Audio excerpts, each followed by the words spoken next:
Hello, and welcome to the Mystery Barn podcast. I'm Heather, and thank you for joining me today as we take a look at our next case. The case we're looking at today happened 20 years ago on this day in the small town of Georgetown, Texas. This episode contains some discussion of a mature nature, so it may not be suitable for listeners of a young age. Please use your discretion. You can listen and follow this podcast on Audible, Spotify, Apple Podcasts, Google, and many other podcast platforms. You can also follow me on Twitter at Mystery Barn Pod or reach out to me at mysterybarnpodcast@gmail.com. With that out of the way, let's get started. The beginning of a new year brings lots of anticipation and hopes. For some people, a fresh start, a new page to turn, and excitement for all the possibilities. For 19-year-old Rachel Louise Cooke, her life was just beginning. A student at Mesa Junior College in San Diego, California, Rachel was visiting her parents' home in North Lake Subdivision in Georgetown, Texas, over her winter break. Some of her future plans included transferring to another college in Los Angeles, California, to study fashion design. On this visit, Rachel also brought along her boyfriend Greg to visit with family. He was very well received by the family, and they were a close couple with future plans to move in together. However, he would leave and go back to California before the morning of Thursday, January 10th. An avid runner and a member of the school's cross-country team, Rachel would regularly do 4 to 6 mile runs in the morning as part of her regular training routine. The morning of January 10th, 2002 was no different. Winter break or not, Rachel still kept up her training. Living at the home at the time was Dad, Robert, who was a software engineer, Mom, Janet, who was an art teacher, and her youngest sister, Joanne, who was a high school student. As family members prepared for their day, she was last seen at 8 o'clock in the morning by her mother and sister as they were leaving. Her father, Robert, had left the house earlier, around 7 a.m. At this time, Rachel was sleeping on the couch. She moved about briefly, mumbling when her mom and sister said goodbye to her. What is known at this point is that sometime after her family left the house, Rachel arose dressing in a gray t-shirt and shorts, a green sports bra, Asics running shoes, and she spoke to her boyfriend around 9:15 a.m. to tell him that she was getting ready to go running. She leaves the family residence around 9:30 to begin her daily run. She grabs her yellow Walkman and headphones. Witnesses would see her approximately 200 yards or less from the family home between the hours of 10:45 and 11 in the morning, about 2 doors down from the home. However, this was the last time Rachel was seen or heard from. Investigators would determine that the trail just abruptly ends there.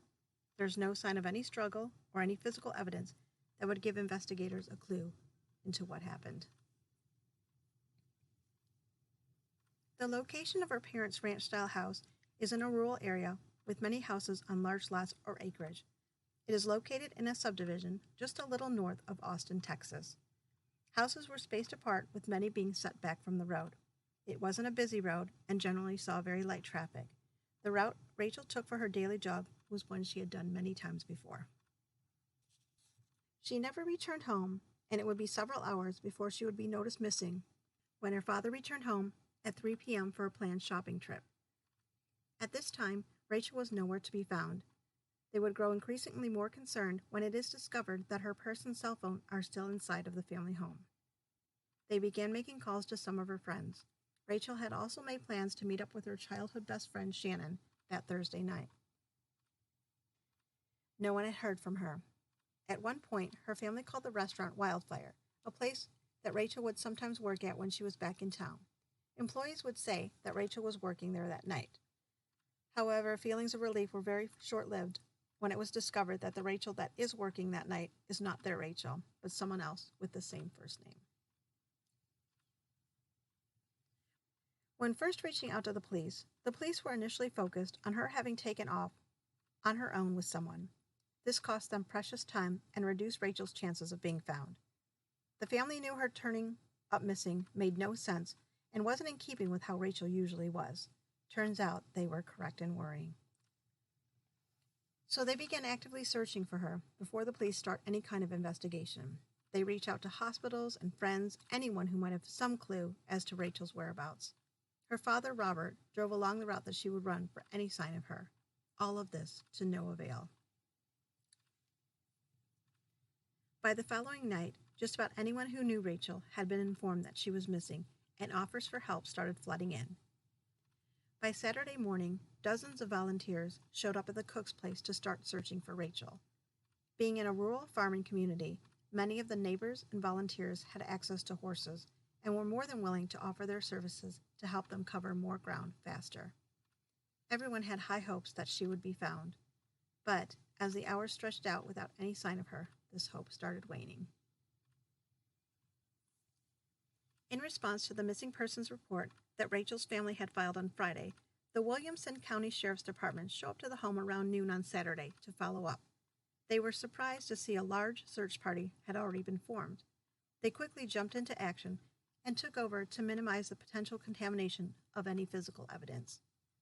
Unfortunately, this would still not give investigators or family any more insight into what happened to Rachel.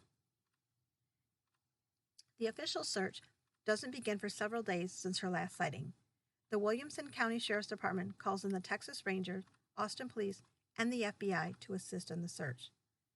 Once the additional help arrives on scene, it is quickly determined that Rachel hasn't left voluntarily, and her disappearance is then classified as suspicious. Subsequent sheriffs would later question the way the case was handled in the beginning. The 24-hour wait, the request not to question the family, and other fumbles along the way that didn't seem to add up. The end result is that it seems a lot of time was wasted during some of the most crucial moments following Rachel's disappearance. By Monday, the search party would grow into the hundreds. People from all over the community, co-workers from Robert's place of employment, and even students from Rachel's former high school would arrive by the busload to aid in the search. Helicopters, searchers on horseback and all-terrain vehicles, search and rescue dogs all joined the search, covering over 50 square miles of ground. Still nothing. It was like she simply vanished. Witnesses would tell police that a late model white or blue Chevrolet Camaro or Pontiac Trans Am with white or black stripes along the hood and trunk was seen in the area of her last known sighting. Some witnesses recall seeing a couple of people in the car.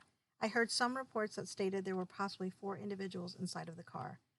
I read somewhere that someone said that they had seen a female struggling inside the car, but I couldn't find anything further or concrete enough to know if this was a legitimate sighting. They would describe a man in his late teens to early 20s, slicked back black hair, a dark complexion, possibly Hispanic, that was seen speaking to another female jogger around the time that Rachel was last seen. Other residents in the neighborhood recall seeing her running by on her jog. Ultimately, 6 people would recall seeing her in the morning hours of January 10th. Some even saw her towards the end of her run, cooling down and walking about 100 to 200 yards from her home. Later, police tracked down the white Camaro. There had been 2 males in the car. They were identified as a couple of teenagers who had skipped school and were spending the day just driving around. They were cleared as suspects. Another witness came forward to say that a white Nissan or a Toyota pickup truck was also seen in the area around the same time as Rachel was last seen. The driver was described as a white male, late teens to mid-20s, with dark hair and a muscular build. A composite sketch was drawn up, but as far as I know, his identity is still unknown. Divers would search nearby Lake Georgetown for her and look for clues, but would come up with nothing. There were multiple cars found in the lake, but they were all ruled to have been there prior to the date of her disappearance. It seems like they had run into another dead end. Janet and Robert would request help from Texas EquaSearch. They helped with organizing the searches, and in less than 10 days from the date of her missing, over 400 volunteers had searched over 120 square miles surrounding the family home. Rachel's parents announced that they are offering a $10,000 reward for information that leads to her whereabouts. It isn't long before an anonymous donor steps up and agrees to match that amount. The reward rises to $20,000. Over the next several weeks, the reward rises to $50,000. Tips start flying in, and investigators scramble to follow up on all of them. Unfortunately, they are unable to get any solid leads, and the case remains stagnant. I believe the reward is now up to $100,000. Rachel's story is featured on an episode of Disappeared entitled Running for Her Life. I've included a link to the episode in my show notes. The police would question her boyfriend Greg to see if he could provide them with any information. They hadn't been dating very long, but they had both felt an instant connection upon meeting shortly after Rachel moved to California to attend college. Rachel had even spoken to her sister about how happy she was and how she felt that Greg might just be the one.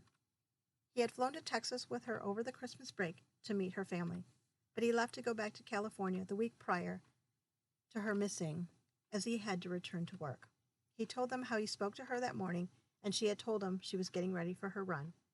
He told her to call him afterwards. He would never hear from her again. Upon finding out that she is missing, he arranges to fly back to Texas to help with the search efforts. He is initially considered a person of interest, and he is interviewed shortly after he arrives back in Texas on Sunday. Phone records would later confirm that he was in fact in California at the time he spoke to her that Thursday morning. He also passed a polygraph test and was no longer considered a potential suspect. Police would eventually question the parents. A polygraph test was administered to both of the parents. Janet passed, but Robert's test didn't go so well. He had a problem with one of the questions. "Do you know where Rachel is?" He answered no. This caused a discrepancy, which led to him failing the polygraph test. When questioned about it, he replied that the question is hard for him because he feels that Rachel has died and that she is in heaven. Other people of interest would be looked at over time. Rachel's previous boyfriend was also looked into. He was said to have not really been over her, and there were some instances that showed that he wasn't totally in control of his emotions. He would follow her and show up at places she was at. At one party Rachel attended, he showed up and a huge fight followed. He was said to have been very emotional over their breakup and was quite upset when she refused to speak to him over her Christmas break. Rachel tells her sister that she has seen her ex-boyfriend. She didn't go into detail, but her sister feels that it is possible that something could have happened. Friends and family members had noted that the relationship between the two of them was volatile and unstable. Her mom said that after they broke up, when she came home for the holiday break, her ex showed up at the house drunk in the middle of the night. He refused to leave, and she had to threaten to call the sheriff's department before he would leave. Rachel had also been in attendance at a party a couple nights earlier, and he showed up. Witnesses overheard them getting into an argument, with him telling her how he couldn't live without her and that she needed to be with him. This was just 2 days before her disappearance. Although he denies any involvement in her disappearance, he remains a main person of interest. The case grew relatively cold, despite the valiant efforts of the family to keep her name in the spotlight. In 2004, a new sheriff takes over, and a new task force is created to take a fresh look at Rachel's case. In the first couple years of the investigation, several hundred people have been interviewed and tips followed up on. In spite of all of this, there is still no fresh evidence to be gleaned from this. Investigators continue searching for information, go back over tips, speak again with previous witnesses, in a desperate attempt to find any new information. With over 1,000 hours of new investigations, the police were no closer to finding out what happened to Rachel than they were before starting. The case again goes cold. Just when it seems that all hope is lost, in the summer of 2006, someone confesses to Rachel's murder. In prison for slicing the throat of a pregnant woman and killing her in 2003, convicted murderer Michael Keith Moore is about to lay a bombshell on investigators. He comes forward and tells them that he is the one who is responsible for kidnapping and killing Rachel Cooke. He goes on to say that he dumped her body in the Houston area. Is this the break in the case that the cops and family have been waiting for? While not ultimately the end they want to see, it would at least be able to give the family some insight and closure as to what happened on that fateful day. During the interview, Moore told them information that made the investigators believe that there could be truth behind his statements. He was out of prison at the time of her disappearance, and he did live in the area. Given the type of person he was, it did seem that this could be a promising lead. While there was no physical evidence linking him to the case, they still felt that he was being truthful. Investigators would search the area where he said he dumped her body several times. He strikes a deal with prosecutors and confesses to the crime. He writes up a detailed description of the events of the day, telling him how he attacked her with a hammer, wrapped her body up in a tarp, weighted it down with rocks, and threw her body into the Gulf of Mexico. He agrees to take them to the place where he dumped her body. In a packed courtroom, Michael Keith Moore goes before a judge. The room waits while he is expected to enter in his confession. He is asked to stand, and the judge asked him, "The state versus Michael Keith Moore. You have been charged with murder as alleged. How do you plead?" Astoundingly, he replies, "Not guilty." He is asked to repeat his statement, and he responds the same, "Not guilty."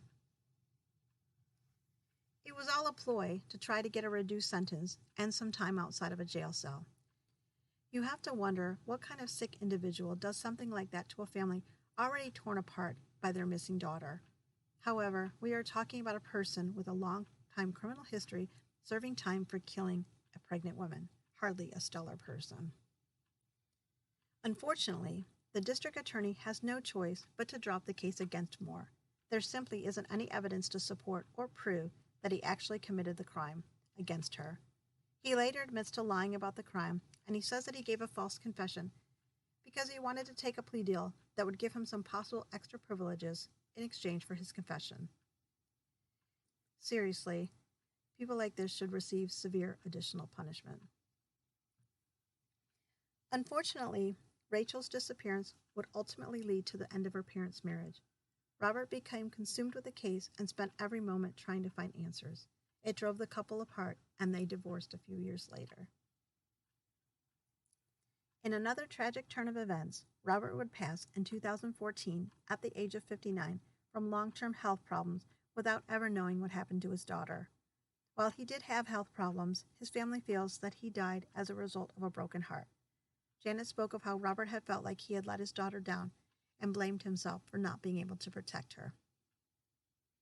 To this day, her mom, Janet, and sister Joanne continue to search for her. In 2017, following a tip about possible human remains buried in a field, investigators would search the area, but nothing would be found. In April of 2018, a car is recovered in Dallas that is linked to 3 or 4 people of interest in her disappearance. Officials state that it tested positive for the possible presence of blood. Preliminary tests indicate that blood was possibly present on the floorboard and door on the passenger side of a white 1998 Pontiac Trans Am. I was not able to find out any further update or details about this. In 2019, a new team of cold case investigators were assigned to Rachel's case. They start at the beginning again and have identified many persons of interest and are actively working through the list. Despite confessed killer Michael Keith Moore's subsequent confession reversal, he does still remain a person of interest. He isn't the only one, and investigators are still actively pursuing tips and leads.